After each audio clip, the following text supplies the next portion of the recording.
Welcome everyone, I'm Jai Sugrim. And I'm Janet Miranda. We all know what it's like to have a great idea and the desire to pursue our passions. However, that initial surge of inspiration can quickly get buried under life's financial obligations and fulfilling our family duties. It's not easy to follow through and create a business from the ground up. Which is precisely why we here at Motivations are excited about today's guests, who are entrepreneurs. We sit down and speak with our dynamic guests who have blazed their own trails in life and turned their passions into their work. We've all dreamed of working for ourselves. Today, you'll hear about the journey from humble beginnings all the way to financial success. Our guests will share inspirational stories of how they overcame obstacles, found funding, and persevered so that their dreams started manifesting. According to WealthX, a leading market research company, 62% of US billionaires are self-made. That's an incredible accomplishment where learning to lead yourself can have a huge payoff. According to the Global Entrepreneurship Monitor of 2019, 27 million Americans are starting or running new businesses. It requires great courage, resilience, and patience to succeed, and today's guests are truly walking the path of the heart. According to the Wall Street Journal, the number of colleges offering degrees in entrepreneurship has increased 5 times from 1975 to 2013. Clearly, schools empowering students to start their own businesses is increasingly important. We here at Motivations believe that a life well lived takes focus, determination, and consistent effort. Which is exactly why we believe you'll be thrilled to learn from today's guests who have become masters of their own destiny. Are you ready to be inspired? Let's introduce our first guest now. Our next guest is a native of St. Louis, Missouri, and a graduate of Murray State University. He was drafted by the Arizona Cardinals and spent 4 seasons playing in the NFL. Although his love for sports ran deep in his veins, he knew that it was not his ultimate purpose. While in the pros, he became a real estate entrepreneur, restoring damaged properties and then opening them up for U.S. veterans. He also actively works with other pro athletes and entrepreneurs to promote leadership and financial security to underprivileged communities. In June of 2018, he passed on 4 NFL contracts to pursue his fastly growing tech startup, Politiscope. The app has over 11,000 downloads and seeks to educate voters by making factual, reliable, and easy to understand political information ready and available to all. By educating voters, Politiscope seeks to instill confidence in society and help them make informed decisions they really believe in. Forbes magazine listed him on their 30 under 30 list for 2020. This is a man to keep an eye on. Let's welcome Walter Powell.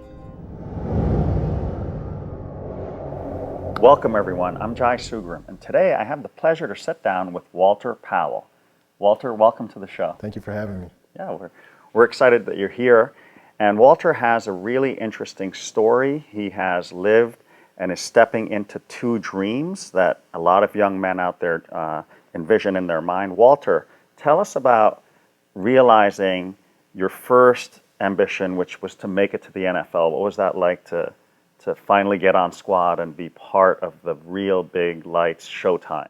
It was a blessing to start. I mean, just to, work on something your whole life, starting off at 8 playing, football and having that dream to play in the NFL and finally making it, when I was 22. I mean, it was just a blessing, but then that's when I knew that's when the real, challenge started. And that was just playing in the NFL because, during that whole time, growing up playing ball, it was just physical and relying on my natural talents. But as I, got into the NFL, it was more mental than the physical because everybody had the physical side, but what separated guys was having that mental side. So I really had to tap into just studying and really elevating my mental. That's really interesting. I want to stay with that, but I want the audience to know that you also went in another direction at age 27 and left the NFL to pursue business and as an entrepreneur. And we're going to learn a lot about what it takes, the grit, the determination, the focus, and the perseverance to be an entrepreneur. But what made you shift gears and change directions? I would have to say it was literally just a gift from God. I can't even lie, just because at that point in my life, just with football and everything, At a time I wasn't on a team for about 4 months, and that's the longest I've, not played on a team. So it just kind of, it weighed on me. But during that time, I started to do a lot of soul searching and really trying to figure out who I am, who is Walter, and just the higher version of myself. And just during that time, I started to, my best friend, been my best friend since we were 16, loved politics. And, always, we were living with each other, so he was just always breaking down politics to me into a way that I can understand. And, I was always having daily calls with my brother, and he asked me, what's your purpose in life? And it kind of like stumped me because I never knew, like, dang, what is my purpose? It was a deep question, and I just really had to think about it. So, that's when I really started doing all that soul searching. So I realized, like, man, I know I want to help people, but how can I help people? So as I started to just figure out who I was and getting myself aligned with God and aligned with my purpose, I realized, just the vision came straight from God, because my best friend, who's a political junkie, loves politics, and was always just breaking down politics to me into a way that I can understand. And it was one day we were talking about politics, and we were talking about a bill that got passed and how misinformed and naive we can all be to the whole process and understanding politics. And literally I had like a That's So Raven moment where I just stopped and I seen the vision of Politiscope and where it could be. So I was like, Jay, what if we created an app that broke down politics the way you break it down to me? And, we got online, couldn't find anything, looked in the app store, couldn't find anything. So I went to CVS, grabbed some printing paper, came home, drew it out how I seen it in my vision of Politiscope. And from there I knew, like, football was my passion, but it wasn't my purpose in my life. Right. And that's when I knew that Politiscope could really just make a difference for everybody. Wow, that's such an interesting, when you say writing it into paper and then the journey to actual manifestation. I want to backtrack to what you were talking about earlier, because to make something in our mind real, we have to have what you were talking about, a mental game, because that's not easy. So many of us can have a great idea, but it goes nowhere because it's hard to take those first few steps. It's hard to put the money into it. It's hard to persuade your friends to help you in the venture. But let's travel backwards in time in your journey, right? What creates, like, I had a little mental game for my dad, even though I didn't like it, a lot of discipline because he's a military man. So I learned to wake up early. And once I got used to that, it served me in life. But at first I was like, 6 a.m. runs, feeding the animals on the farm. It just wasn't, where did you get that desire for the mental game that did give you the edge as an athlete? And I think probably the same mental edge that an entrepreneur needs is it's competitive. Your business can be great for a number of years, and then all of a sudden it can tank if you take your consciousness off of what it needs. So where in your life did that discipline come from? A figure, a family member? Did it come from a book? In your childhood, where do you think we get that mental game? Is it genetic? I can say it's two just key points in my life that really helped me build my mental. One, when I was 10, I was up in Pennsylvania because my uncle was the college football coach, and he had me in this. They had this this summer camp for all the kids, and purposely my uncle put me in this relay with all the slow kids, and I didn't know they were slow. It was just like, okay, cool, let's go. And we were in dead last. When I say dead last, like we were super far back. And when I got the baton, I started running halfway. Then after that, I started walking. And then from there, my uncle being super stern and just how he is being a coach, like he told me to keep running. All the kids went off into, grab lunch, and he told me to just keep running. And I literally ran for like 2 hours. And it's middle of the summer, hot, freaking, I'm sitting there crying. I got this 2XL t-shirt on, I'm 10, freaking, he made me just keep running. Right. And then once he stopped me, he was like, why, I made you keep running, right? And he was like, because I quit. And he just told me, like, never quit no matter what the circumstances are around you, because it's about how you are as a person and how that will build you up.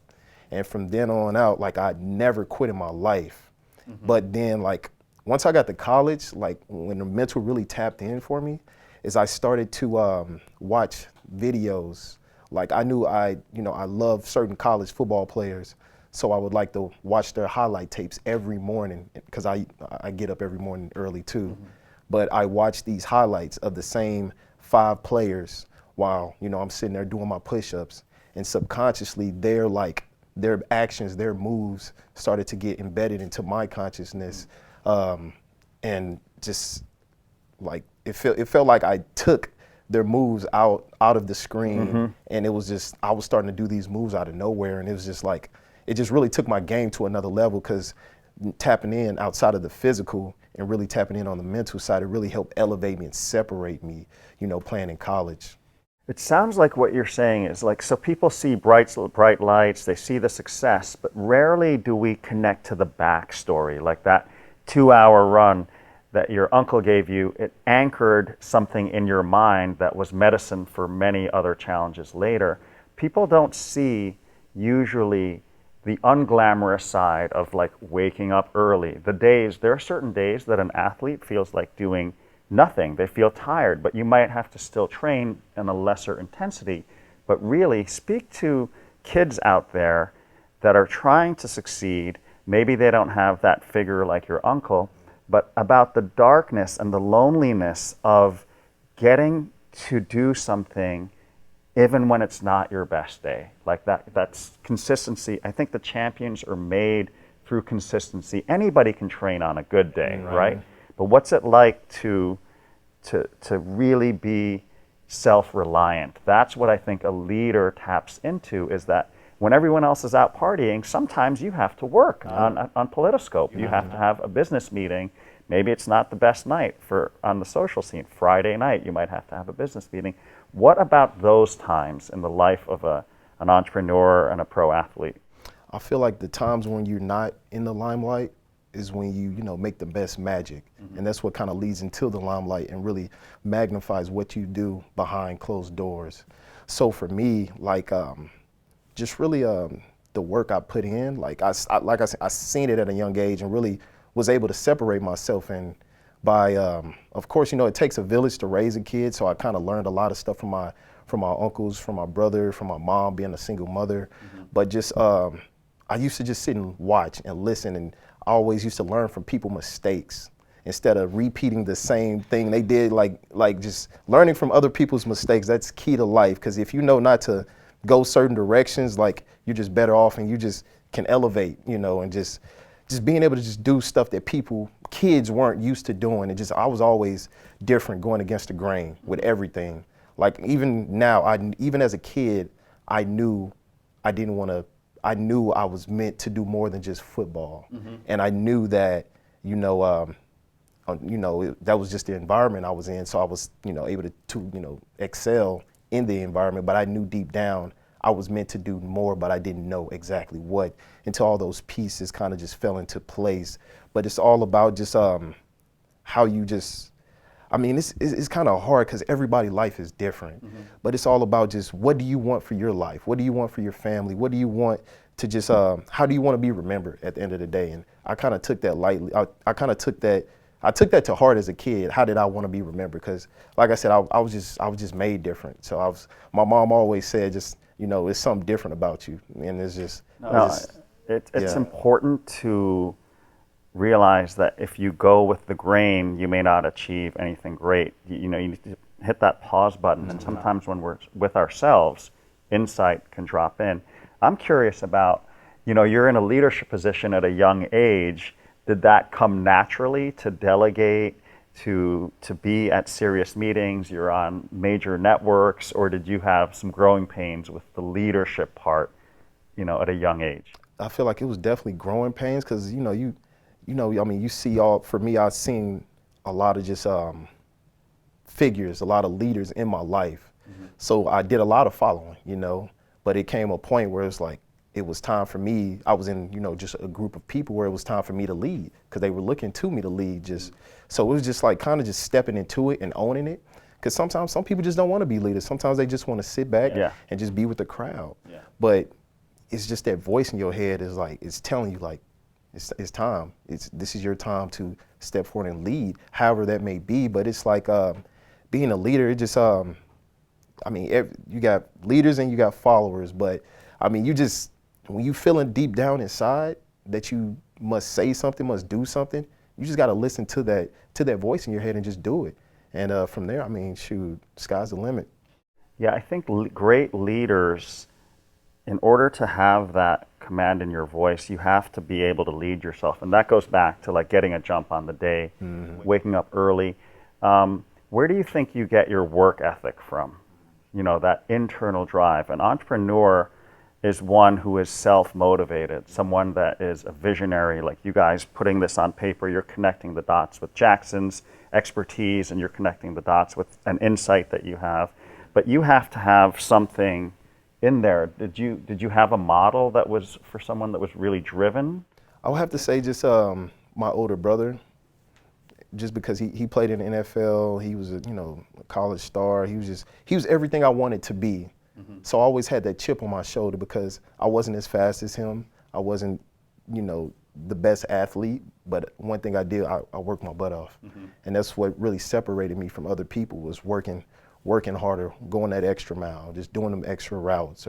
And I feel like once I understood that's how I operated, I was able to transfer that over into the business realm. For me to just continue to be effective is by continue to just work harder and do more, doing what other people won't do. So if it's like I got freaking 5 meetings in one day, some people, all right, after that last meeting, I'm gonna call it a day. Matter of fact, if I'm in a certain area, I'll hit somebody up and be like, hey, you want to meet for some coffee real quick. Just continue to plant those seeds, because people only plant seeds for seed. Like people, I mean, I'm not gonna say people, but more so, people plant seeds, just in one spot, just hoping, they'll be able to harvest. But for me, my mentality is I want to plant seeds all year round so that I can harvest all year round. And, it's just like shooting. More shots you take, the more likely you're going to make shots. So that's the same with just planting seeds, connecting with people, and being able to just figure out just how you operate in that business world. Yeah, that's really interesting. You're in a deeply embodied physical connection to your instrument, but you're also using the same elements of excellence from the physical world in a psychological world, a mental world of business.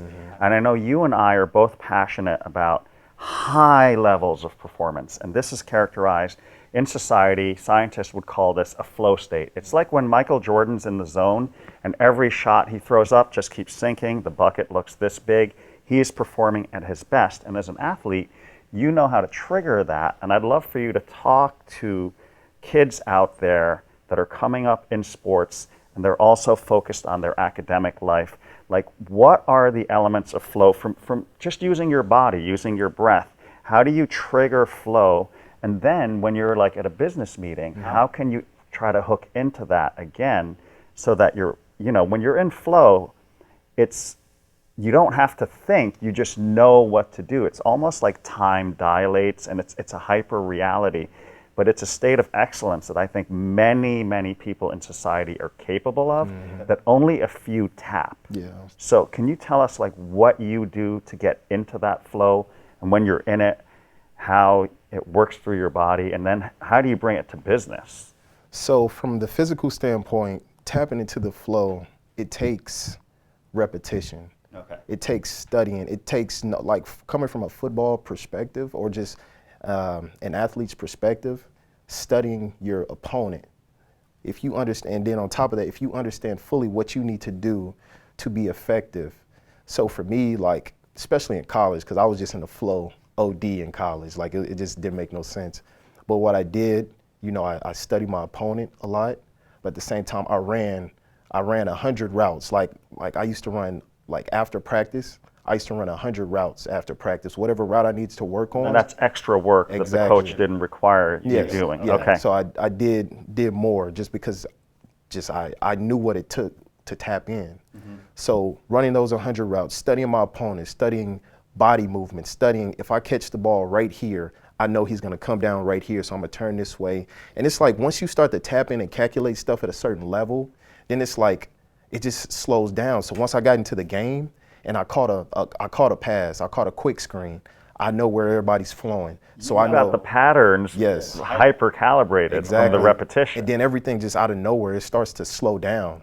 And then when it slows down, like it would feel like I'm in the Matrix, because it's like everybody's just going super fast past me, but I'm just like this, just moving slow past everybody. But it's just like, and then it's like, sometimes it's hard to describe, but it's like once it's all done and you cross the end zone, it's like, wow, this is crazy. But then when you see it on a highlight, it's like, I can't believe I did that. Right. But it's all about instinct and knowing, building that awareness. So taking it over into the business world, it's definitely different, just because it's not physical. You're not tapping into physical like that. It's more so mental.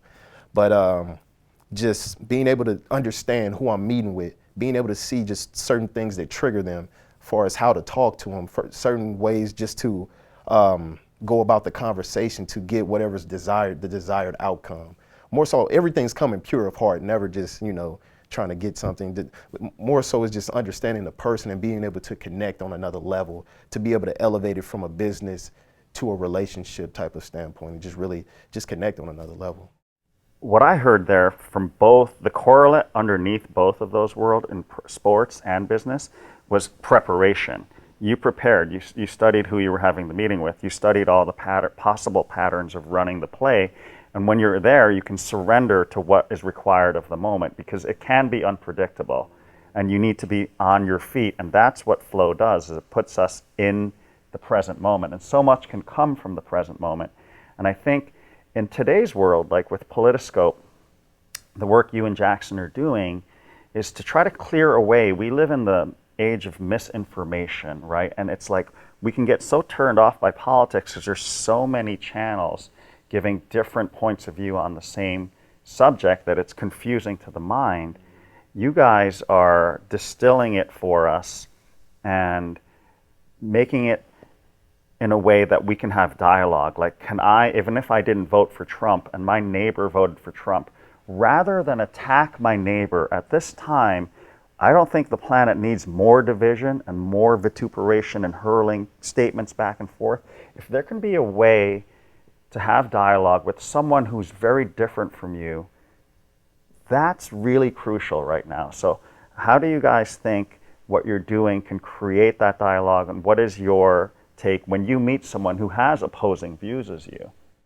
First off, like when somebody has an opposing view, I never judge them off that, because I don't know where they come from. I don't know how they were raised. So you just got to understand, you got to meet them where they're at. Okay. And that's just thinking from just a higher level. And with that being said, like with Politoscope, we're straight down the middle. So our goal is to bring people who are on this side, who are on that side, who have these strong opinions, and bring them straight to the middle with the facts.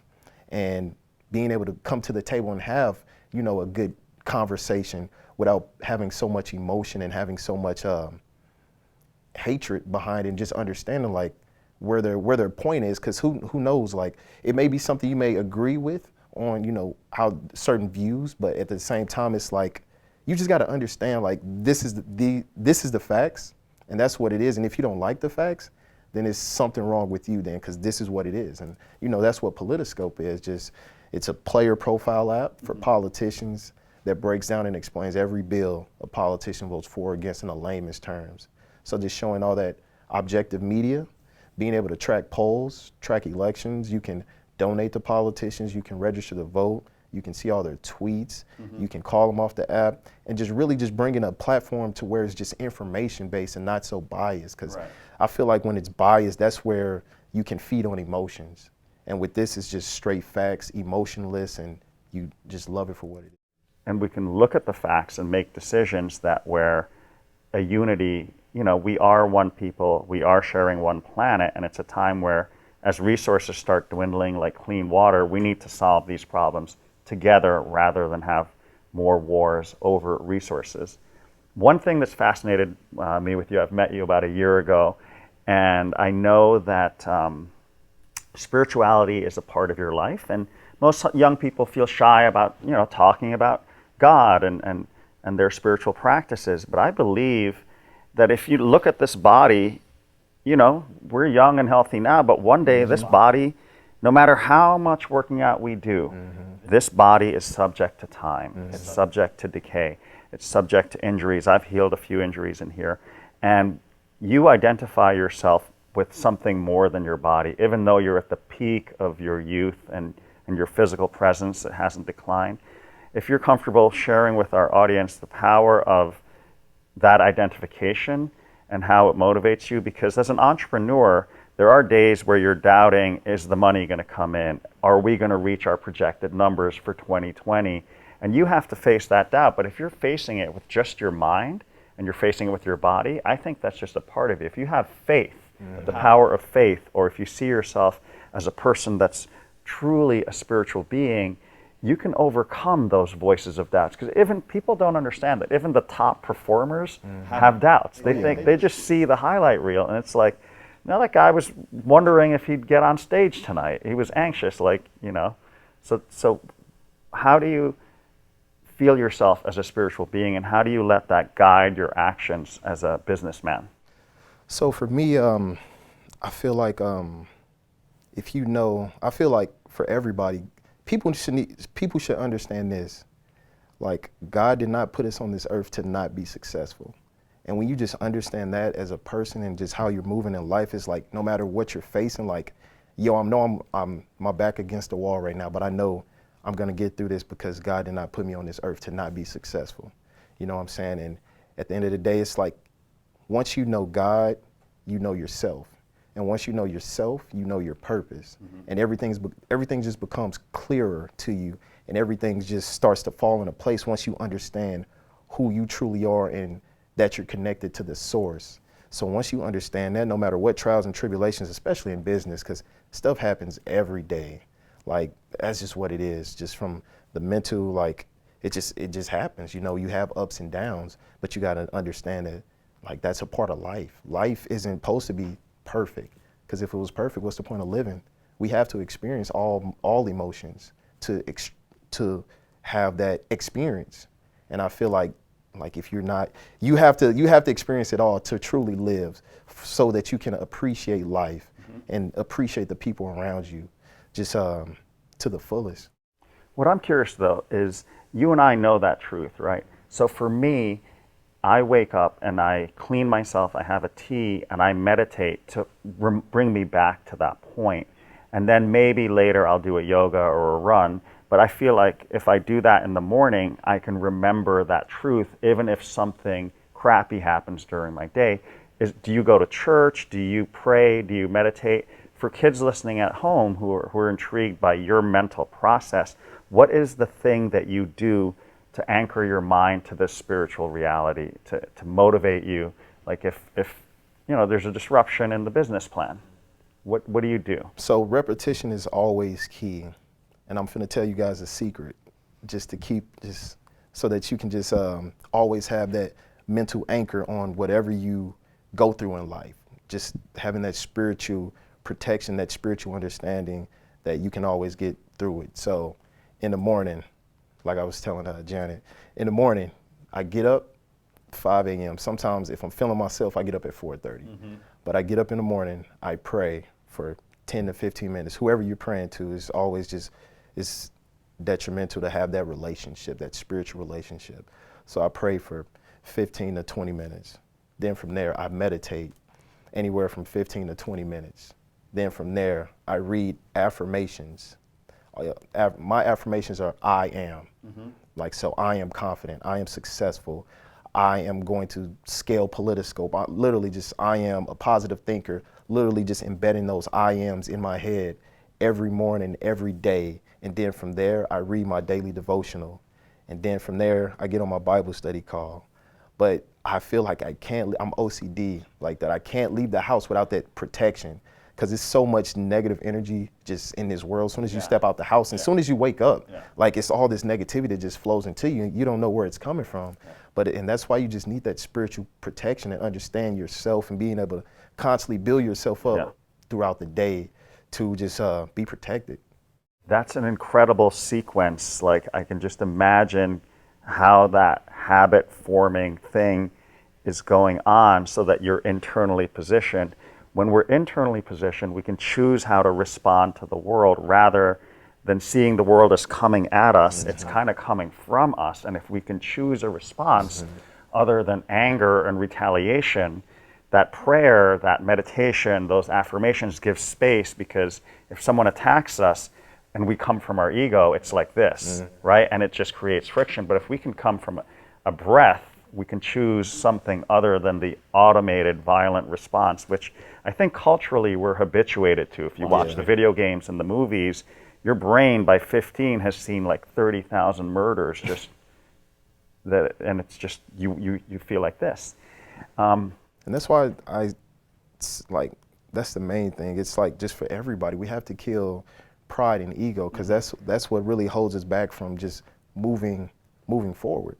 And even just not responding with emotions and literally kind of seeing it from a bird's eye view, because everything has different perspectives to it. It's all about, like you said, how you receive it, when things are coming at you. So you really got to just see it from different perspectives. And when you see it from different perspectives, you're able to have just a better just take on the situation and be able to come from a more peaceful and grounded just point of view. Choice. It gives us choice rather than one response. We see possibilities. Right. I'm curious about another thing, because you're so into planning your day. In the longer arc of life, like, do you plan out like a vision of where you want to be in a few years? How far ahead do you look in your life plan? I don't look too far. Okay. Just because God just tell me just take one step at a time. I'm a light the way, and everything that comes into my life, it's for a purpose. I know that since I'm walking in purpose, everything is happening for a reason. Every person that comes into my life is, a lesson, is a lesson, is a blessing, but it's all about just how I will respond to it. So I just literally take everything, just a week at a time or a day at a time, just depends on just how everything is flowing. But I don't look too far ahead, because when you look too far ahead, you're not focused on the future. You're not focused on the now. And even when God gave me the vision of Politoscope, all I seen was where it was at. I didn't see, the steps in between. He just gave me the vision down the line, and I'm right back here. So now I just got to take everything one step at a time as it comes, and just being able to just react and just not just be so, because I feel like when you look too far in the future, that's when you get anxious. That's when all these other emotions start to come up, and next thing you know, it's throwing you off on what you need to do for the day. So just focus on what you can control, and what you can control is the now. Can't look back or forward. Yeah. Young people listening out there are curious about how to build a student-teacher relationship, like the role of a mentor. Personally, I thrive in my life by always keeping friends that are like a few years younger than me, and some that are at least 10 years ahead of me, because one tip they give me can save a ton of energy. If there's a young kid that has an interest in a field like entrepreneurship and wants to start their own business, like, how can they cultivate a relationship with a mentor? To speak about how, because the person that is the mentee can sometimes see the passion of someone that's young and see a vision of themselves. Like when I have apprentices, I see, wow, that guy's hungry. He's going to do the work, and he's going to be listening.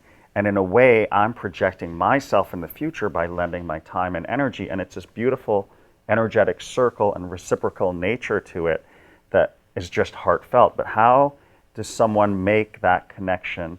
And who were your mentors? I feel like first, making that connection, it just starts with just being open and being vulnerable to reach out to somebody. Because I feel like a lot of times, just even now, you'll see people out, but they don't really want to connect until after, they leave. They'll reach out to you, email you, reach out to you on social media. But it's more so just developing that connection right then and there. But even for kids, for just all the youth out there, if you're looking for mentors, you just got to ask. Because at the end of the day, like, people love to help people. People who are genuine with just what they do, they just want to help. And especially if they, like you said, see something in you that they had in themselves, they want to help. So being able to just have those mentors, like young and older, you know what I'm saying? It's always just good to have around you. And that's why, for me, I've always surrounded myself around older people. Because even as a kid, I used to be right in my brother's back pocket the whole time, following him, doing everything he did. And like, just, matured faster, just because I was around older people. And that's just how I've always been, just because so much knowledge you can gain. So it's always about just, just seeking those mentors and not thinking you know it all. Yeah. It sounds like when I listen to you that you're a master of not only time management, because entrepreneurs, the day can get sucked up meeting after meeting after meeting, and what you have to bring to these meetings is a vigor and energy. So you have to be a master of energy management. What are some of the health practices that you do to take care of yourself? Because without the energy, if you go to a business meeting and you're tired and dilapidated, you're not going to present well. People may not want to invest in, because they're investing in you and your determination and the positivity that you're projecting. Mm-hmm. What do you do with your health and your nutrition and things to just keep that vibe up? Yeah, I mean, like I said, it starts in the morning. Like, it starts what you do in the morning. Even if you didn't get that much, sometimes I don't get a lot of sleep, but I still make sure I get up at that time and still go through my just affirmations and just my meditations and prayer, because it gives me energy. It gives me that boost. But throughout the day, when it's a long day, I just take time. I just breathe for a little bit. I meditate and really collect myself and just, ask God for strength to, pull through if I am, mm-hmm. lagging a little bit. But at the end of the day, it's all about just, mental. Mm-hmm. Of course, definitely being able to exercise at least 2 to 4 times a week. I try to exercise at least 3 times a week. Mm-hmm. But, ever since I, retired from ball, I just, I focus more on my mental than the physical side, because I used to train 5 times a day. I mean, five times a week. So now it's focused more on the mental, but of course it's just about putting the right foods in your body, because you are what you eat. Mm-hmm. And just, sound mind, sound body. So, yeah. And the interesting thing is, when you get to a level of mastery within yourself, is learning how to say no politely. For example, knowing when to leave a party, knowing when it's time to get your sleep, knowing who to keep company with. If you always go with everything that's being offered, especially in a place like you and I are in the New York area, mm-hmm. and there's so much temptation, it's so loaded with distraction, right? Speak to the, it's like there's so many options that we don't commit to something till the last minute. But how do you funnel especially someone that's in the light like you quite regularly, how do you decline the power of young people listening to strain and sift through a situation and go, this is good for me, this may not be good for me? Like, what's the compass? What's the system there? If you have a goal, and if something doesn't align with that goal, moving it forward or getting closer to that goal, I think you shouldn't do it. And it's a balance to everything. Mm-hmm. But if you are super focused and you're determined and you want to get something accomplished, if it's not aligned with what you're trying to do, then you shouldn't do it. Just because, that's just how I operate. But if you don't operate like that, you're going to get the results you're looking for. So it's all about just, balancing everything. Is this aligned with my purpose? Is this aligned with the goals I'm trying to accomplish? And for me right now, if it's not aligned with Politoscope, I try to just stay away from it, because I've been in that light, of partying all the time, and, New York, coming in and playing for the Jets as a rookie, and it's a lot. And, that's probably why we was losing a lot. So it's like it's a lot of options. It's a lot of options. Yeah. So just being able to just be mature and just understand what you're trying to get done. It may hurt mentally a little bit, physically, I can't go out, but mm-hmm. you think your body, your mind, your goal will thank you in the long run. Like, I'm glad I didn't go out the other night, because now I got this and this done. So prioritize. Listening to you, I do think about, I do this trick of time travel, and I look at myself at a really old age and I wonder, did I use my time properly? Like that pain of seeing what I could have been and could have done, and God's given ability, like that would hurt more than these things that are tempting me now. Do you ever time travel? Oh yeah, hands down. Just because I always put myself on my deathbed. Yeah. Just about just all the aspirations and dreams and everything. Like, did I accomplish that? did I get it done? Did I leave a legacy? And for me, it's all about legacy. And did I do what I needed to do?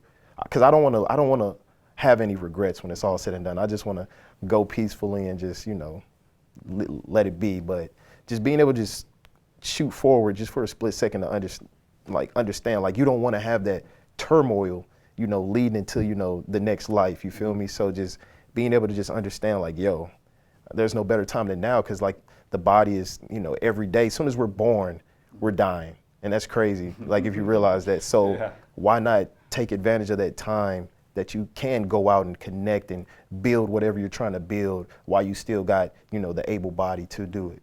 Did you grow up with your father or have a relationship with your father? Yeah, I had my father was in Arizona. My mom, we stayed in St. Louis, but, you know, my father was very much present. So how far apart were you geographically?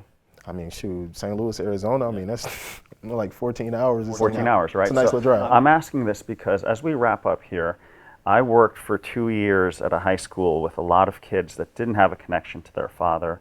And I struggled with my relationship with my father until 25 years old because of that hyper-disciplined militaristic thing. I saw him raising me really strict as opposed to American kids, and I resented it. I didn't see the good in it.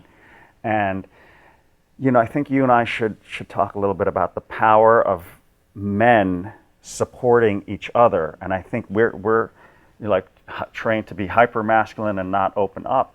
But there's a space where men can really be vulnerable in front of each other and say, look, I'm struggling with this thing in my business. What do you think? Like the funds aren't coming in.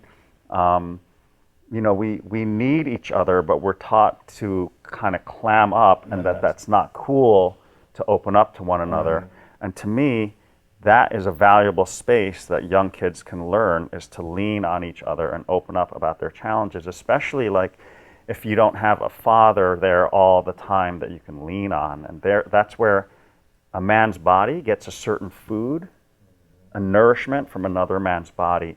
And that's what I am as a yoga teacher for a lot of young men out there, is they're getting nourishment in a clean masculine energy. So what do you think about that for young kids coming up, that space of being men but being open about their feelings and what they're vulnerable about, instead of trying to always oust each other and ball and be tough? So with my relationship with my father, my pops, he had 10 kids. So as a kid, you know, I didn't understand that, you know, hence why I was always acting up in school. You know, my father was present, but he wasn't as present as I wanted him to be, you know. But, you know, fortunately, I was blessed to have, you know, my older brother and my uncles around me to really just help pick up that slack. But, you know, as I got older and matured, I realized, like, I'm like, man, my pops had 10 kids, but he was, you know, spending time with everybody. You know, and that takes a real man to really do that and, you know, be present in all his kids' life. So I really, as I grew up, I started to respect that about him, that he's out here trying to be a present father for all his kids.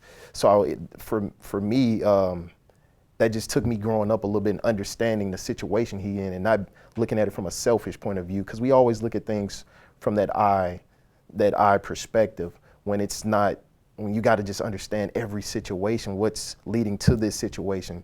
So it's me being able to understand that made me just love him even more as I got older. So just being able to just have that relationship, and even if you don't have your father present in your life, like, seek mentors, seek father figures, seek older brothers. Even if you don't have older brothers, seek a man that's doing something positive to help just elevate you and just feed that part of your soul, you know, that you're missing.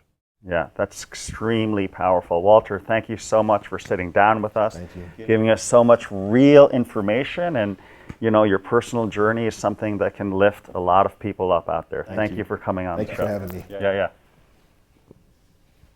For you guys at home that would like more information on Walter Powell, please go to motivationstv.com and follow us on Facebook, Instagram, Twitter, and subscribe to our YouTube channel to watch more exciting guests from our show.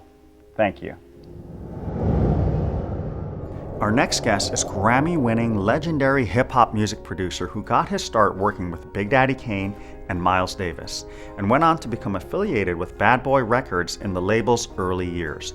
He was heavily involved in the production of Notorious B.I.G.'s debut album, Ready to Die, which peaked at number 15 on the Billboard 200. He also produced songs on Tupac's album, Me Against the World, which was certified triple platinum. Later on in his career, he crafted songs for Wu-Tang Clan, Sean Price, Wiz Khalifa, and Alicia Keys on her 5-time Grammy-winning album, The Diary of Alicia Keys, and many more accomplished artists. He became well known for his ability to skillfully produce music across different genres, working with hip-hop, R&B, and jazz. He has been quoted as saying, "Don't be afraid, don't worry about the way the mold fits, go with your heart, be yourself, do you." Let's give a warm welcome to Easy Mo B. Welcome, everyone. I'm Janet Miranda, and I have the pleasure to sit down with Easy Mo B. Thank you so much for joining us here today. You're welcome. Really excited to chat with you about all of your journey, and how you succeeded in the music industry as an entrepreneur. But first, before we do, for those folks that are not familiar with your work, what do you do? Well, I'm a music producer. I'm also a DJ. I'm also a drummer. I started that way as a little boy in church, playing drums. How old were you? Playing drums in church, I was probably like about 10, 11 years old. What made you choose drums? I love the beat. I love the beat. And that later inspired you to make some music. Yeah. I guess I picked it up from my father. He was a man of many records. He always had a lot of albums, 45s stacked high in the corner in the living room. And Hold on, for those that don't know what 45s are. yeah, a lot of people today don't know what 45s So tell the world, are. what are 45s? Well, with records, there's the 7-inch records that spin at 45 RPM, revolutions per minute. And then there's the 12-inch records that spin at 33 1/3 revolutions per minute. You know a lot about records because you store a lot of those guys, right? Yeah, but he would play everything from Motown, soul, a little bit of funk. He was an older man, so he wasn't into the disco and stuff like that, but really soulful gospel, jazz, a wide array of music. And that's what I picked up as a little kid. And first it started as a love of the music that he was playing. Little did I know that I would end up making music of my own. Yeah. And not just making music, but living your destiny and being a successful entrepreneur in the music industry. Exactly. And I want to know a little bit about the whole music experience. We're going to tap back into that. But as an entrepreneur, a successful entrepreneur, you've been running your own brand of Easy Mo B for the last 30 years. Yeah, Be Mo Easy. It's my name backwards. Yeah. Yeah. But how did you survive it as an entrepreneur that's taking care of yourself, leveraging your business, your relationship, making sure that you can pay for everything and succeeding as someone who doesn't have income coming in from a corporation that's paying you a paycheck? Because you started in Con Ed.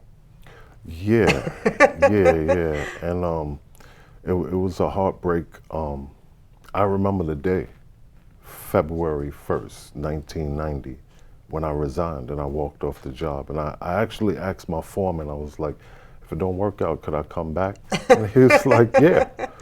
Well, I never had to come back, but managing the whole thing of being an entrepreneur, a business owner, it has its ups and downs. You have to ride the wave, and you just have to make sure to be strong. You have to be prepared.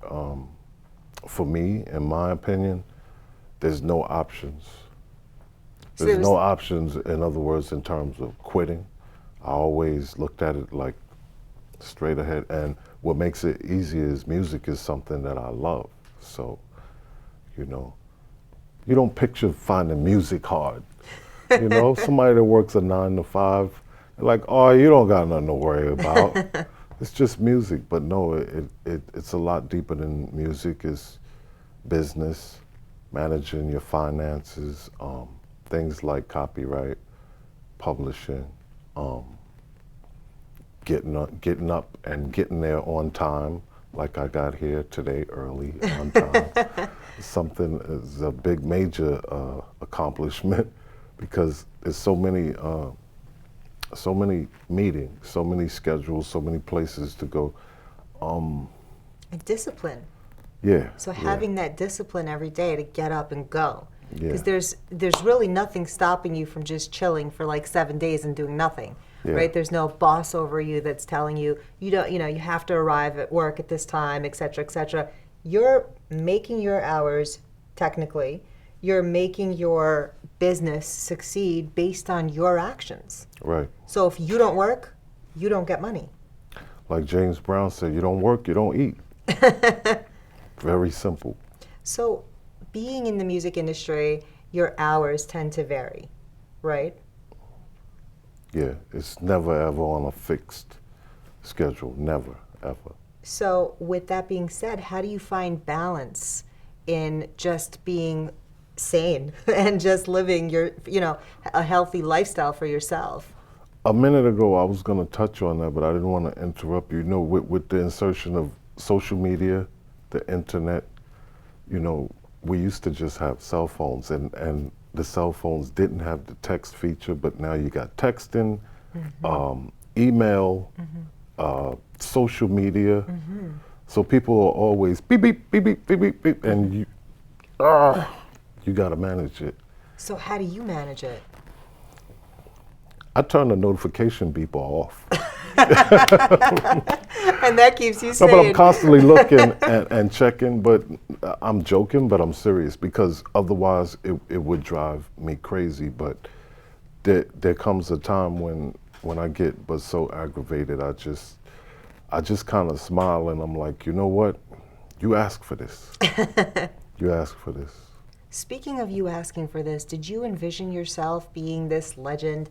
I mean, for those that don't know, you produce some really major music. Can we talk about some of the music that you've released into the world? Let's do that. Let's talk about some of your best, favorite, memorable moments in the studio and just some of the titles of the songs. Okay. I think at the top of the list would have to be working with Miles Davis, the legendary jazz trumpeter. He passed away in 1992. But being in the studio working with him, and I had always heard that, and I mentioned James Brown earlier, but he was kind of like James Brown. I heard the stories of how he used to whip the band together and scream on them, curse at them, whatever. So when we were together in the studio, I was waiting for that to happen to me.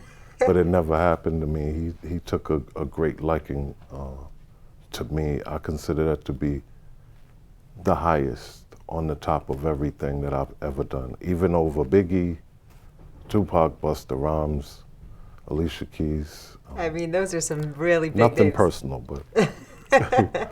What were some of the songs that you produced with these artists, like Miles Davis, Alicia Keys? With Miles Davis, it was the entire last album. Wow. Believe it or not. Song after song.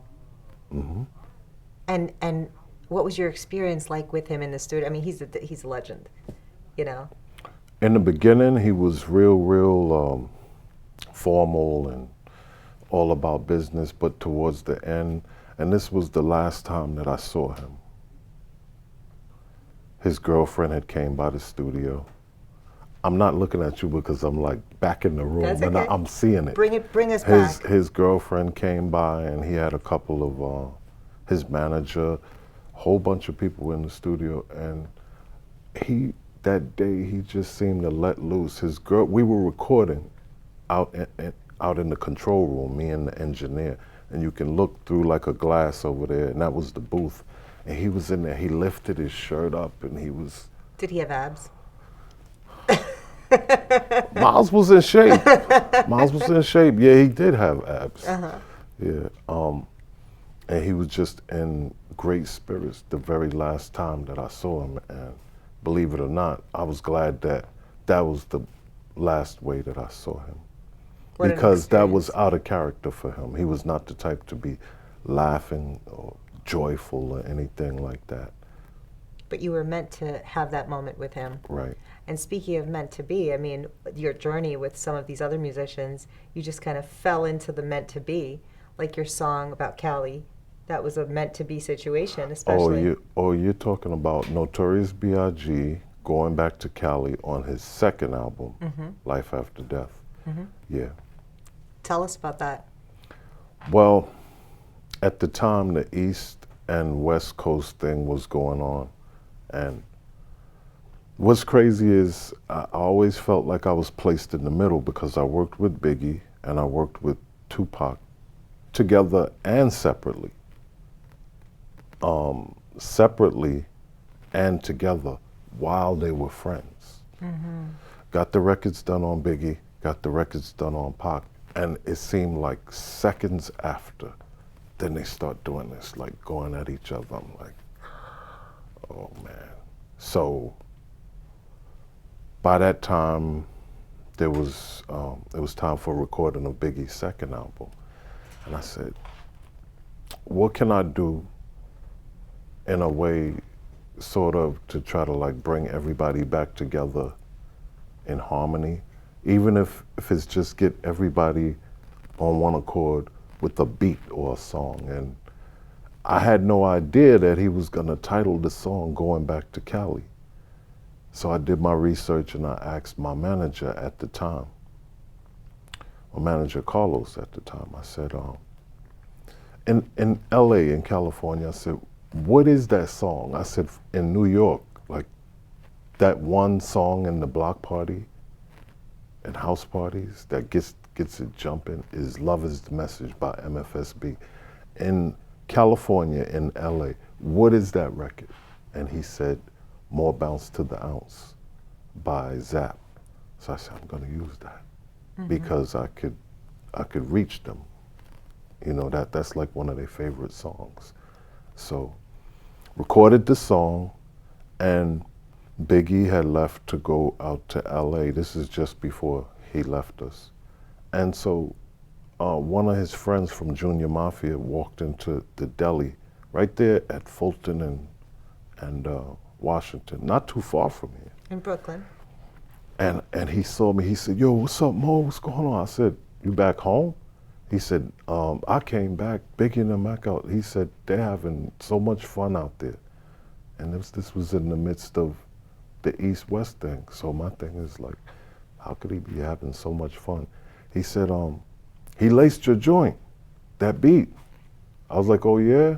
He said, yeah, he called it Going Back to Cali. I said, no, no. He said, no, he didn't disrespect them or nothing. He said, when you hear it, you're gonna love it.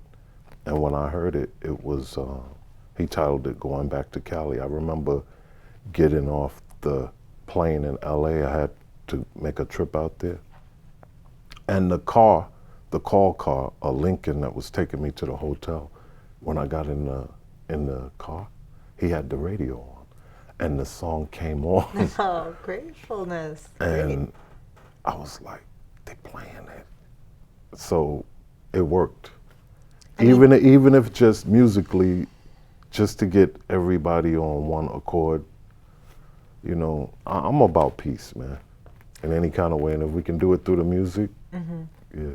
I mean, that's a beautiful story, but that's so strategic as a business person to map that out, plan ahead, talk to people, do your research, and actually try to bring people together in a way of aligning harmony. Research, I'm sorry. No, so that your relationships could continue to blossom, and so that your business can continue to blossom, right?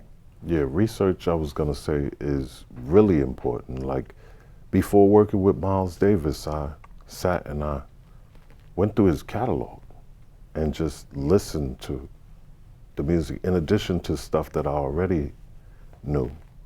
My father, he had one Miles Davis album that he used to play and that was Miles Davis live at Carnegie Hall. The orange with the green horn on the front. And that's all I knew as a kid. I had to go out and like do digging and buying vinyl, buy my own records and do my own research, but it helped me. And by the time it was time to work with him, I felt like I was knowledged. But who taught you to do that? I mean, through innovative options like that, like just putting something creative together for Miles Davis and having to do that research. Did someone mentor you along the way? Where did you learn those skills to actually go back and do that research? Well, I look at it like not just if you were in music, in art, or say like you're a designer in fashion. You have to do your research.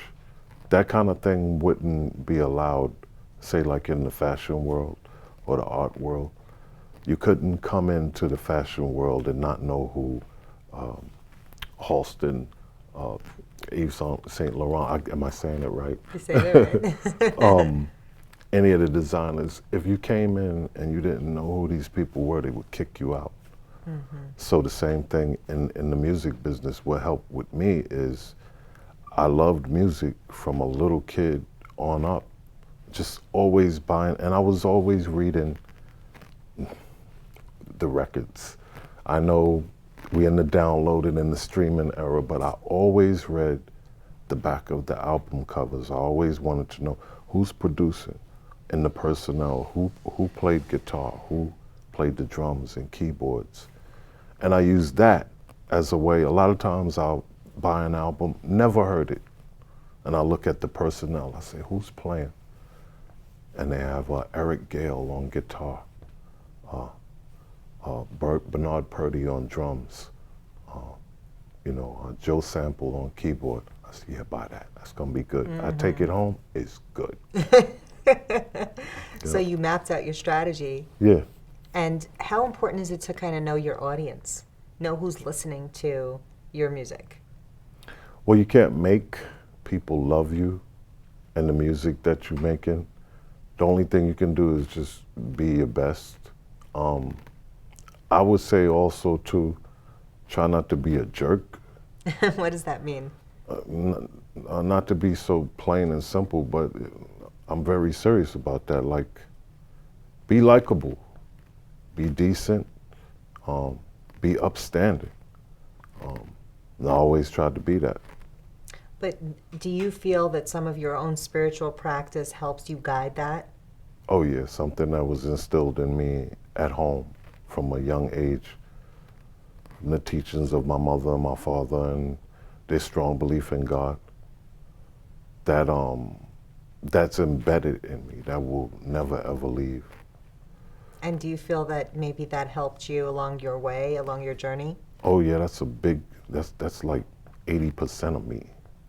Strong part of me. That guides me through life. That's my inspiration. Faith. I don't wake up every day feeling like I did it. Faith, I mean, it's super important to have that connection. I'm a vessel, and I feel like God has been working through me. But what about relationships? I mean, God could put you in the right place at the right time and give you the skills that you need to be able to manifest the greatness and become the legendary producer that you are. But unless you have those relationships, they say that it's tough to get ahead. Right. So how do you manage that as an entrepreneur? That goes back to not being a jerk. So, and I understand what you're saying, but how do you begin those relationships before you can even show whether you're a jerk or not? How do you just, for those out there who just want to know, like, okay, they want to be the next Easy Mo Bee, but people may think, well, Easy Mo Bee has a lot of relationships, and that's how he gets his business. Well, now we have social media, we have the internet, all types of ways for people to communicate with each other. But for me in the beginning, back then, we didn't have all of that.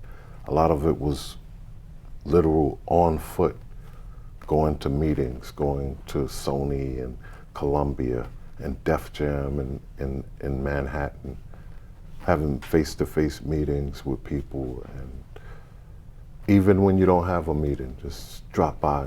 Hey, what's up? What's going on? What y'all recording? And that's how I got a lot of work. Just dropping by a studio, unsolicited? And record companies, radio stations, people, keep in touch with people. Today, all they like to do is this. The technology has certainly changed. Yeah, you can do a lot from here, but nothing beats a face-to-face every once in a while. Those are skills that I learned even before I came into the music. Like when you go to an interview, look your interviewer straight in the eye. You know, be able to hold a conversation. Who's gonna believe you or have confidence in you if you can't even look them straight in the eye? So little things like that that I took, that I learned along the way, and used them to communicate with the people in the music business. So when did you get your big break? My biggest break came, first of all, I want to talk about Rapping is Fundamental, a group that I was in, starting around 1987. Shout to AB Money and JR, AB wherever Money. you are. Yeah, and you know them. Yes, I do. Yeah. We started out as a group in the projects here in Brooklyn, Lafayette Gardens. AB Money in the group used to go to Sarah J. Hale High School with Big Daddy Kane. So he was always telling Kane about me, like, so yo, you need to check out my man Boob. Booby is I know, it's your the nickname. family nickname. Yeah. That's what they called me on the block.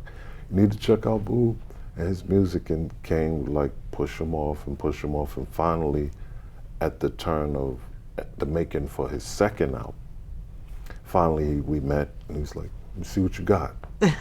And that's when I landed Another Victory and Calling Mr. Welfare, featuring Cool DJ Red Alert on his second album. Got my first 2 tracks on the album commercially. Made my first $3,000. I was like, yay!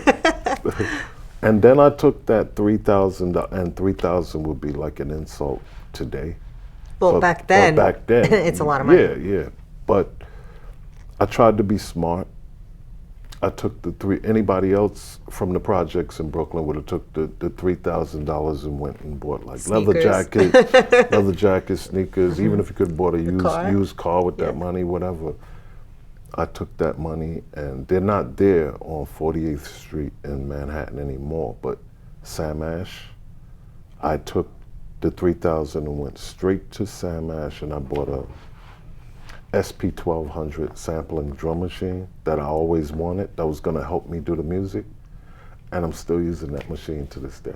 So you reinvested back into your business. Exactly. And how important is that, like through like the entrepreneurial pursuit, like when you actually make some money? Because it's hard to start getting that money in as an entrepreneur, right? Yeah. And when you finally get that momentum started, how important is it to reinvest, as you just said, back into your business? Well, I got that first piece of equipment, and then I noticed for what I do play a little bit of keyboards, and I told you I play drums, but for the sampling aspect, the SP1200 could only do but so much, so I needed a couple of other units. I bought an Akai S950. It has all this sampling time in it, and that's what I needed to add on to the 1200. I bought that, and then as you go on, anything that you need to help you accomplish that sound, to accomplish that part of the business that you're doing, your music, well, you need to buy it. So it's just a constant investing into your system, adding this, buying that. Some things change, some instruments, but most of the stuff that you buy, you can use it forever or until it conks out. Your career path start as a rapper. Oh, we're gonna talk about that. Yeah. Yeah, I laid the microphone down a long time ago. AB and JR, they constantly trying to pull me back in, but I'm like, no, it's over. It was fun. I was only supposed to sing. The idea when AB put the group together, he said, I have an idea I want us to do something called doo-hop. I was like, what is that? He's like, doo-wop mixed with hip-hop. Prefix do, suffix hop. Now, I'm gonna jump ahead just for a minute and come back. When I did the Miles Davis album, I took prefix do and put suffix bop from bebop and made the title for the album. Wow, that's pretty cool. Yeah, because I used to ask him, like, we do a song and I was like, what are we gonna call this? And he said, I don't know, name it, call it whatever you want. So he ended up letting me title the album too. But being in the group, I was only supposed to be the producer, DJ, and if they needed background singing for harmony. And then after I started singing, he said, yo, boo, we need another rapper too. I think we should all three rap and all three sing. There's no group like that. It's like, oh, okay. I put my first rap together, and the way I remember it, my first rap was, I was still living in the projects, and you know, it wasn't easy over there where I was living at. And it was a summer night, and it just sounded like there was madness going on outside. Like, I don't know, people throwing bottles, psh, psh, you hear the fire trucks going by, you know, might even started shooting, I don't know. And it just all came down on me, and I wrote a rhyme. I put all the frustration into that rap, and that was the first rap that I ever wrote. And it's interesting that you, again, were working on your brand, but you redirected your energy into something else. And what was it that came into your spirit, into your mind, that redirected you into a whole different other avenue that made you the legend that you are today? You're talking about for the rap, or? You stepped away from the rap game and Right. became like this legendary music producer. Yeah. Had you stayed in the rap, who knows what would have happened?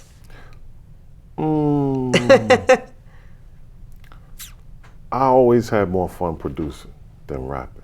So I don't regret it. I'm happier producing. I've always been happier behind the scenes. So music is my thing. I feel like that's where I belong. And the DJing is another avenue that you do for your brand as well. Oh yeah, yeah. And the 45s, the little ones. The ones that your dad had. Yeah, and the big ones too. The Oh. 33s, that I still spin those. Old school. In this age of digital technology, where DJs are using MP3s and digital equipment, I'm still playing the vinyl. Even when you're DJing. Yeah. Because I DJ nothing but classics. Interesting. And so how do you balance all of the components of your brand, of the Easy Moby brand, the DJing, the creation of like the beats and the music, Production. the relationships, the checkbooks, the balancing of the bills, making sure that everything can get done, and you're a one-man show. You handle most of your stuff yourself. And so how do you do that? Is it like an everyday grind? I pray. You pray. That's a great Yeah, start. for strength, and to be able to go on, and not just with that. You know, there's ups and there's downs. You know, sometimes money doesn't come in like you want it to. In the meantime, you still stay busy and stay inspired. And we're going to talk about that too in a second, but getting back to your focus and making sure that you just get everything done and balanced, what does a typical day in Easy Moby's life look like? Okay. When I wake up, first thing I want is some coffee. Okay, and then? That's the first thing I want. And then after that is while I'm doing that, is checking the emails and texts that The came in notifications. overnight. Gotta go check the DM and the Instagram. Facebook, I don't use the Messenger anymore for privacy reasons. I saw something on the news years ago that I didn't like, so. But check all your messages. If there's anybody that you have to contact, and call them, have appointment, go. If I have a free day with no appointments, I'm happy listening to records and trying to come up with ideas for the next bit of music that I can make. You know, a lot of the education in the process of creating and coming up with a beat, a track, is just listening. Sometimes I'll listen to an album, just say I'm listening to an old jazz album. I will hear something in that album that I don't even end up taking from that album, but it'll give me an idea in another way, maybe on the keyboard or to sample something else. So for me, the education is in listening.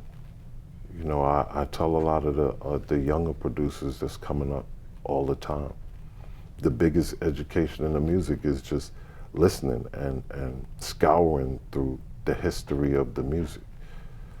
Because I tell you, there's a lot of people out there, they don't have the patience to go back into we know about what we have today forward, but, and I guess it's kind of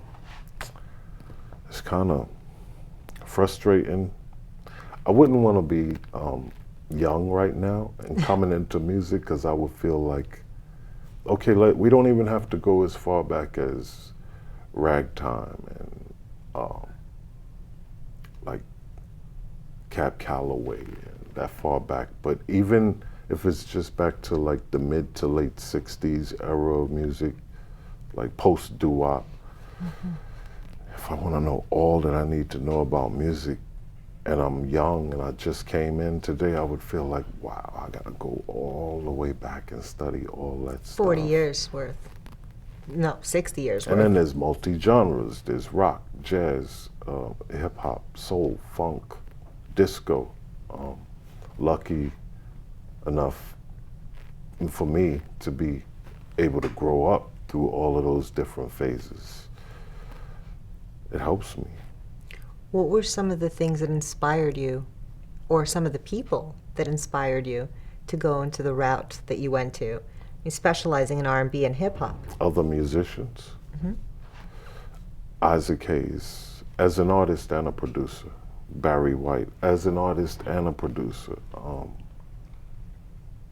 Gamble and Huff, Kenny Gamble and Leon Huff, known for their label. They were songwriter producers with their own label, Philadelphia International Records. They're responsible for his songs by the Lou Rawls, the OJs, the Jones Girls, Stax Records. I mean, you really know your stuff. You know, you took a long study for all this. Booker T and the MGs, Al Jackson Jr., Willie Mitchell, who produced most of what they used to call the high sound for Al Green. That's like the basis to my sound and the very thing that made me want to make music. And then in hip hop, it would have to be Marley Marl. That's my man. Jazzy J. Of course, Cool DJ, Red Alert. Herbie Lovebug. So many that I could name. What are some of the moments that you can say you remember that really, they were just so close to your heart throughout your journey as a producer? While in the studio, working with people, I remember when I was in the studio, actually wasn't in the studio, me and Biggie, we used to get in the car and just drive. Because, you know, he used to sell drugs out there on the strip right there before he made it, on Washington, between St. James and we used to get in the car and drive. And the song Ready to Die, I was like, yo, why did you say that, man? And he said, you know, I got a lot that I'm dealing with. He said, I don't really want to be out there. He said, my girlfriend, she got a baby on the way, and my mother, she's got cancer on her breast. Wow. He said, so Mo, when I say ready to die, I don't mean I'm really ready to die. He said, that's just an extension of everything I'm going through, how I feel right now. And I was like, wow, okay. So that just shows like that. People may know him or have seen him for a certain artist or a certain personality, but at that moment, I got to the closer side of him, the more inner part of his being. something that others, I don't know, maybe he might not have shared that with him. And I was older, so I guess he looked up to me as like a mentor. And speaking of mentors, and that's a beautiful moment, and it's amazing that you were able to be there for him, to Yeah. mentor him. Would you say that you had a mentor throughout your experience? Let me see who mentored me. I didn't have too many people to teach me. I like to say Marley Marl was a mentor, but he wasn't there. I just studied every little thing, every little sound. I paid attention. When these guys would make records, I would sit and I would actually literally pick them apart with my ears. I say, oh, he's doing that, he's doing. And when I went down to 48th Street and bought that SP 1200 from Sam Ash, everything I had heard and every process that I had picked out that I had heard in their songs, when I came home, I emulated that and put my own touch to it. Wow. Yeah. What inspired you to do that? Because that takes a lot of dedication, a lot of time. And how long did it take you to do that? Well, you take like Flavor in Your Ear. Rest in peace to Craig Mack also too. Flavor in Your Ear, one of the beats that people know me the most for. I went to sleep and I woke up. I tell this story all the time, but I woke up and I made the beat in my drawers, straight off the bed. Hey, that's one of the privileges as an entrepreneur. And like 20 minutes. Wow. And then there's other times where you'll be making a track or working on a song and you get to a point where you feel like you've given as much as you can give. You have to lay it to the side and come back to it. There's some tracks that I worked on, like Flavor in Your Ear might have took 20 minutes. There's other tracks that may take 4 or 5 days. Like which ones took you for a spin, if you will? How Yeah. like which ones did you find that you had to put a lot of dedication and commitment into? A lot of time. You take like Warning, as simple as it was, and it's a very sparse track. Warning is Biggie's beat on Ready to Die. I got the foundation for the bass and the drums, and that's all I had. I didn't want to go no further. I didn't want to mess it up. It's like, I like that groove, hold that right there. So we went to the studio, I took the main groove in, he laid the initial vocals to it, and after he laid the vocals, I was like, it needs some strings. So that's when I added the dramatic string parts in there. You can't find everything out like on the spot. Sometimes you find out more when the vocals are laid. And you say, now I know what it needs.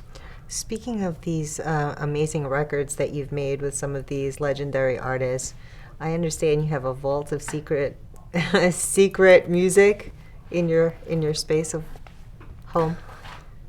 I wouldn't consider it a vault, but tapes, songs, mixes that have never been released.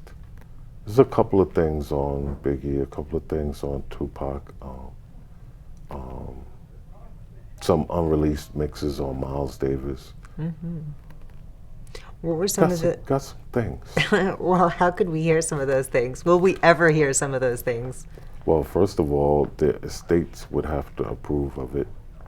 You see how politically correct you are as a businessman? Always the relationships, looking at the legalities. Well, you can't just use other people's music, especially people who have passed away. They have estates, and nothing can be done before you get their approval. And that's an important aspect to your brand as well, understanding the legalities of it. Right. Right? And that takes a little bit of time and dedication as well. And you seem to balance that very well, and you have a team that helps you balance that. For those people out there that are trying to develop as an entrepreneur and may not know that there are certain legalities, what kind of ideas or thoughts would you share with them? Well, first of all, I would say build your circle and your family of people that will be around you to help you facilitate everything that you have to do. Mainly, that's going to be manager, accountant, publicist, if you can afford them. They can get very expensive. Yeah. monthly, manager, accountant, publicist, and anybody else that plays into the circle for what you do and help you carry out your daily duties. Because otherwise you got all this stuff on you to figure out. Now you don't have time to be creative and handling the business. So there are times that you have to hand off some of those responsibilities to the people who have more education in them, Right. and who have more experience in them. And you're saying, yes, do that. And then sometimes you can make use of good friends or family or people around you who have a lot of support for what you're doing. Say you get to the point where you're very busy. Maybe you have a cousin or a friend. They're always around you. Make them your assistant.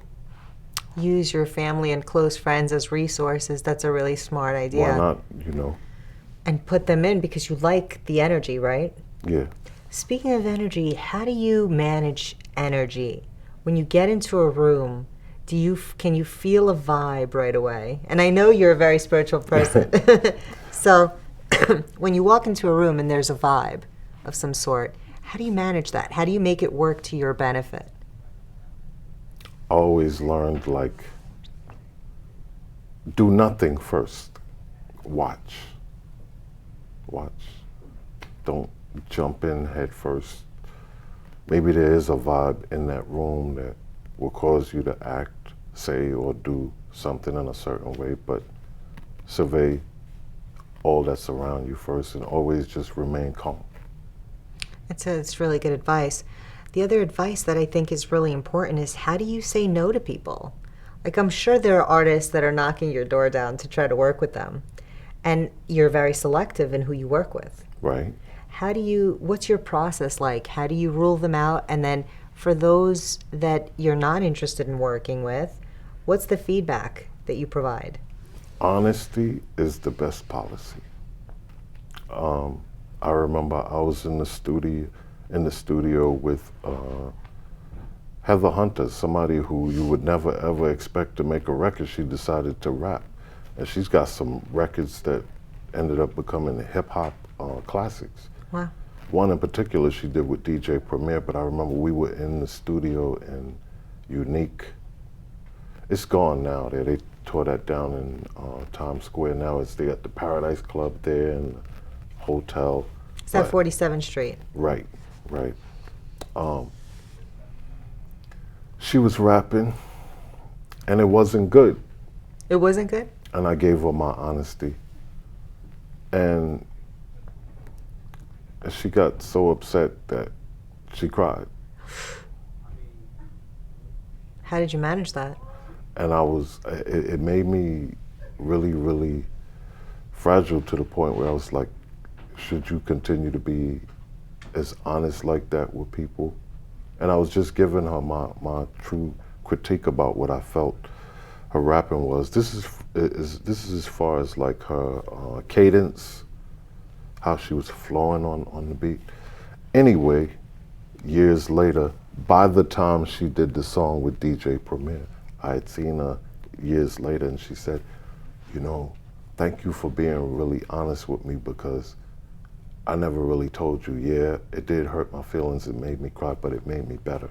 Mm-hmm. And I listened to the song she did with DJ Premier, and to this day, it sits as a classic amongst all the rest. And I feel like I played a part in that just from being honest.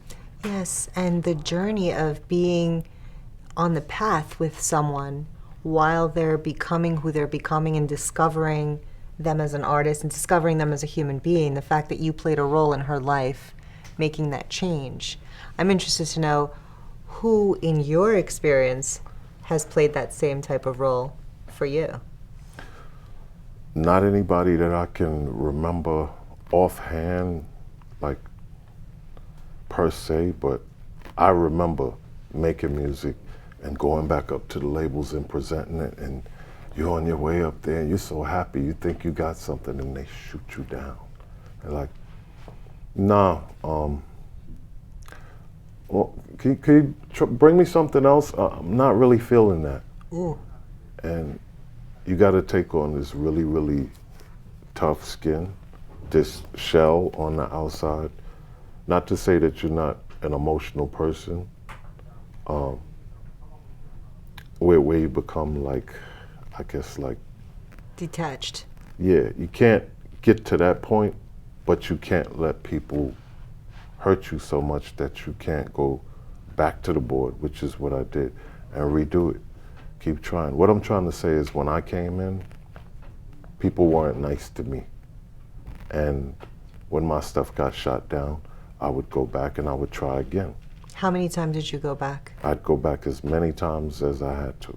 Now, the rejection part of it, as an artist, as a musician, how did you feel about someone saying that about your music? Like, this is something that you created, and then someone just shuts it down. It's their opinion, but in the position that they hold and that they're sitting in, say like up at the record companies or at a radio station, it could be involving a mix or whatever. You have to go back to the board and you have to recreate. Okay, and that didn't stop you from continuing as a musician, as an entrepreneur in the music world. It didn't stop you. Quitting has never been an option. It was either that or going back to Con Edison. Now, you started off at Con Edison. And I didn't really want to go back there, so quitting was not an option. And I'm like, yo, you're doing the thing that you love. You're doing something that you love, which is music. Do it over. Do it as many times as you have to. I mean, it's a really good attitude and a really great work ethic. Going back many years from like the high school, you went to a technical high school. I went to, right in this area in downtown Brooklyn, George Westinghouse High School. And your thoughts of going to a technical college, right? Becoming a voice jockey for Kingsborough or something was something that you were thinking about? Actually, my major in Westinghouse was electronic servicing. Before even having the thoughts of making it in the music business, I was training, starting in Westinghouse, to be an electronic technician. That's what I wanted to be. And when I got the Con Ed job, which was in my opinion, the closest thing to that, that was it for me. But something inside of me is like, I see more, I want more. And I know I always loved music, and it started with the DJing and also the producer capability, the production capability. And Big Daddy Kane, when I got the shot with him, that was just the inspiration for me to go on, like, go full on, like, take it up full time. And you've been in the studio with so many of these great legends. I mean, like Busta Rhymes. Like, what was your experience when you first walked into the studio with him, when you first met him? You know Busta. Some of these people you don't know, you're just getting to meet them, and then some of them, they're your friends. And Busta was a friend, so that didn't feel tight and constrained. Like, that was like fun. So when did it feel tight and constrained? Whenever he would tell me to take it back to the board or shoot something down, and you're like. And how was that, receiving feedback from your friend? I guess it's pretty much like the same kind of honesty that I imposed upon somebody else when they ask me. People want what they want, so you can't say anything about what other people want. If they want a certain thing and they want it a certain way, then it's up to you to achieve that. Well, you touch upon something really important.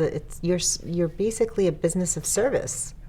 You serve other people with producing for them what they're looking for. That sound, that special niche. But I do have a bit of integrity. I do have a bit of a limit to how far I will go. I won't do anything. So where is that? What measurements do you take? Like, what when you say you won't do just about anything, Can you give us some examples?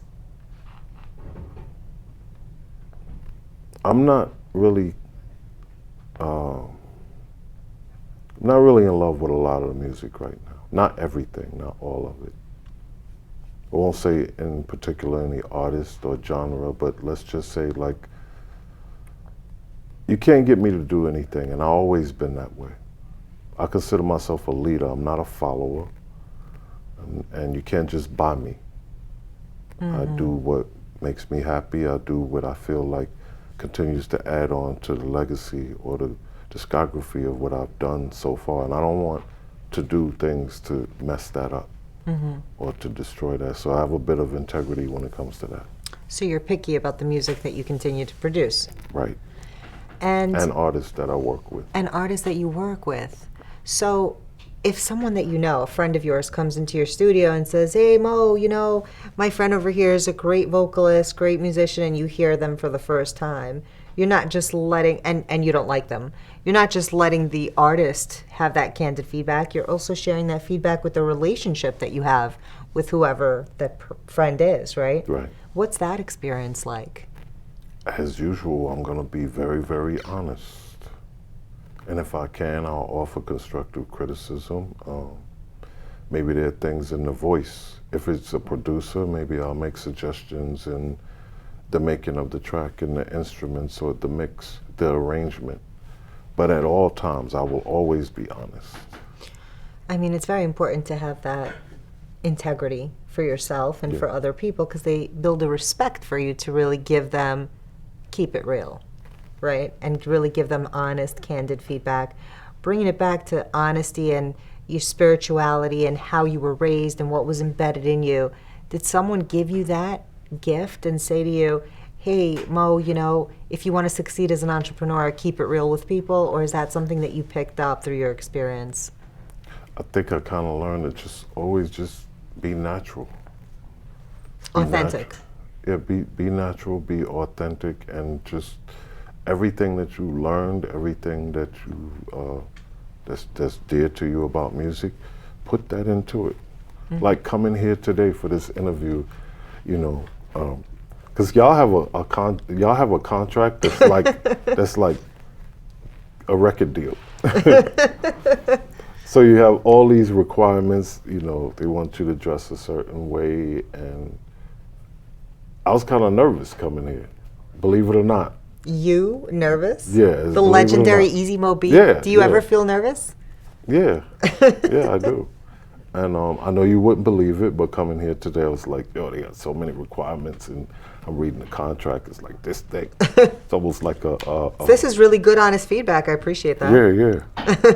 But I come here, and then I saw one of the earlier interviewees that you had on the couch, and then it just made me, I calmed down. And I said, you know what? Be natural. Be yourself.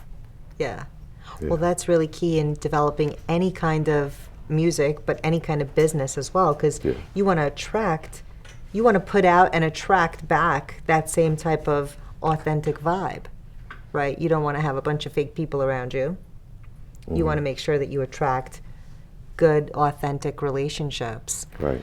And so, with that being said, you gave today a really nice little visual, nice little snippet of your day-to-day life, of the things that drive you as an entrepreneur. For those guys that are out there that are trying to succeed as an entrepreneur, doesn't necessarily have to be in music, just in anything, and succeed, what are some tips that you would give them? Well, number one, for whichever aspect of the music business or music that you're about to enter into, I would suggest that they all do research. Remember, we spoke earlier about if you were coming into the business of fashion, art, or whatever, really understand the business that you're about to come into. Like, do research on it. Some of your favorite artists, some of your favorite producers. Maybe you just want to play a part in the music business that's behind the scenes on the level of a publicist, or even if you want to be an entertainment attorney, whatever it is, your favorite people, the people that inspired you the most? Like, study those people. Yeah, you gave us some really good tips about being authentic, doing the research, getting your team together, staying focused, Be on time. be on time, be authentic, Be early. and keep it real. Yeah. Well, thank you so much for coming and sitting down with us and giving us insight on so many successful artists from the hip hop and jazz community. And you guys at home that would like more information on Easy Moby, please go to motivationstv.com and follow us on Facebook, Instagram, Twitter, and subscribe to our YouTube channel to watch more exciting guests from our show. Thank you. Thank you for tuning in and watching our show. Tune in on our next episode. And if you missed any of our previous episodes, be sure to watch them on our YouTube channel. Be sure to follow us on all of our social media pages and contact us today. We'd love to hear from you. Like us on Facebook and tell us your thoughts on our show by giving us a review. Follow us on Instagram and leave a comment about today's show. Tweet us what topics you'd like to discuss in the future on Twitter. And don't forget to subscribe to our YouTube channel. Hit that little bell icon so you can get instant notifications so when our exclusive content releases, you're the first to hear about it. We cannot wait to see you there.